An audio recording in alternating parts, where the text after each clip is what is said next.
السلام عليكم ورحمة الله وبركاته. أهلا بكم أعزائي المشاهدين في الحلقة الثالثة من أشتغلها ولا. وللي ما يعرفش أشتغلها ولا هي سلسلة فيديوهات بنزل فيها يا صاحبي بجرب شغل معين لمدة يوم أسبوع شهر، وبعدين بقول لك رأيي في الشغل دوت وهل يستاهل، هل الراتب بتاعه كويس، هل هيجدي معاك، والحاجات دي كلها بصورة دردشة بسيطة كدهوت بيني وبينك، بحيث بعد كده لما انت تحب تجرب الشغل ده وتبقى عارف راسك من رجليك. ودي الحلقه الثالثه، فلو انت ما شفتش الحلقات اللي فاتت هيظهر لك فوق هنا في الاي. وبس كده، يلا نبتدي حلقه النهارده.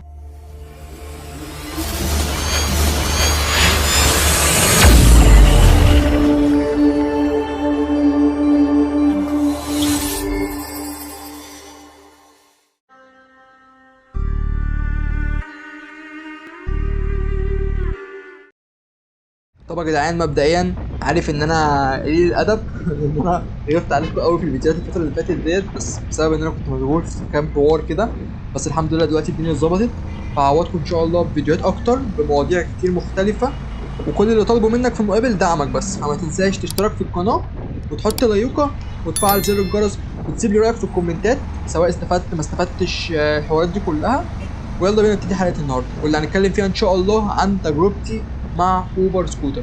طب يا جدعان، حلقه النهارده ان شاء الله هتكون عن مميزات اوبر، والحلقه الجايه باذن الله هتبقى عن عيوب اوبر، وهنعمل حلقه مخصوص باذن الله هنتكلم فيها عن الفرق بين اوبر والدرايفر وكريم، وانه احسن فيهم، واشتغل ده ولا ده ولا ده، وحاجات زي كده.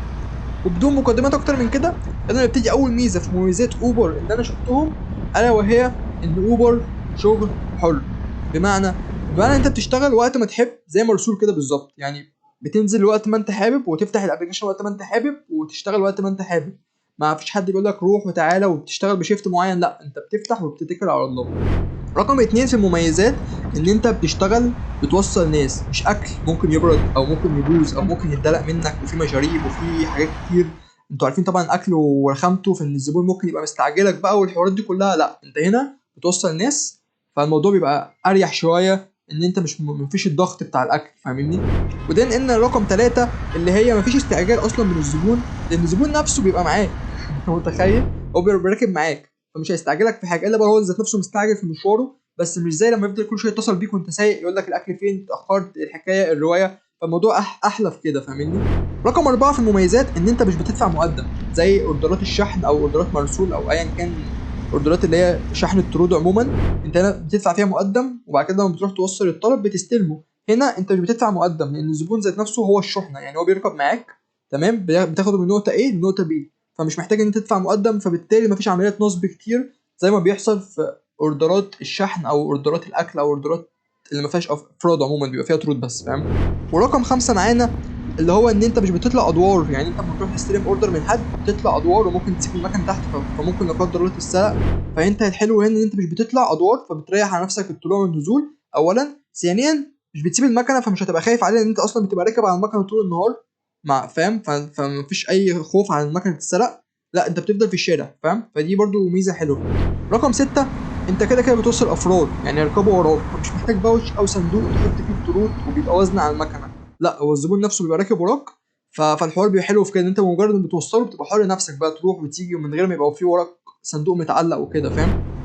رقم 7 ودي ميزه شفتها بصراحه حلوه قوي، ان هم بيجيبوا لك الاوردر القريب منك، مش زي مثلا بيقول لك والله في اوردر من مسافه استلام كذا ومسافه تسليم كذا وروح انت بقى. لا، هو انت مجرد ما بتفتح الابلكيشن مش بيظهر لك اي حاجه، تبقى شاشه بس كده، وبعد كده بيبدا يجيب لك اقرب اوردر ليك، فمعنى ان لو مفيش اوردر قريب ليك مش هيجيبه لك، لان انت بتشتغل جوه الزون، فاهمني.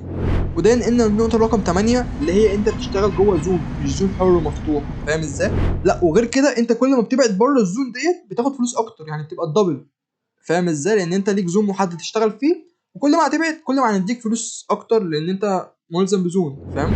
رقم 9 بالنسبه لحوار الزون برضو المرتبط بيه، اللي هو انت بقى في اماكن غير الزون، في اماكن بيبقى فيها ضعف سعر التوصيل كده، بيظهر لك على الخريطه بتاعتك وانت فاتح، يقول لك المنطقه ديت جنبك فيها لو اشتغلت فيها اوردرات هتاخد ضعف سعر التوصيل، وده بيبقى بسبب ان المنطقه ديت مفيش كباتن بتخدم فيها، فبالتالي انت لما بتروح تخدم فيها بيبقى في دبل في السعر، فدي برضو ميزه حلوه قوي.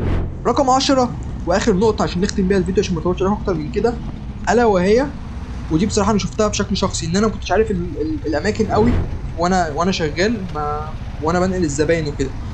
فالزباين ذات نفسها بتبقى بتساعدك، وان هي تقول لك اللوكيشن بدل ما كل شويه تقف وتبص في الجوجل ماب وتفتح اللوكيشن وتبقى محتاس. لا، الزباين بصراحه اللي بتركب معايا كانت متعاونه جدا، وكانت بتقولي الاماكن وامشي ازاي واخرج من شوارع ازاي بحيث ما اختصر على نفسي السكه وعليهم الوقت. فبصراحه كانت حوار حلو. ده غير انت بتلاقي حد يتكلم معاك في السكه بدل ما انت تبقى ماشي مع حالك كده في الاوردرات الاكل، ما بتلاقيش حد يتكلموا غير السندوتشات. فهنا حلو من الحوار ان انت بتلاقي حد تتكلم معاه وتدردشه وكده. فبس كده، فدي كانت المميزات بتاعت تجربتي في شغل اوبر. يا رب تكونوا استفدتوا، وهسيب لكم تحت في الديسكربشن لينك تقدروا تقدموا منه، هيساعدكم في التقديم. في نفس الوقت لو حد مش عارف يقدم او محتاج مساعده في التقديم يقدر يبعت لي على انستجرام او يكتب لي تحت في الكومنتات، وهساعدك ان انت تقدم ان شاء الله. وبس كده، ربنا يجعلنا سبب دايما في خدمه الناس. ما تنسوش تشتركوا في القناه وتفعلوا زر الجرس. كان معاكم اخوكم محمود سولو، اشوفكم فيديو جديد. السلام عليكم.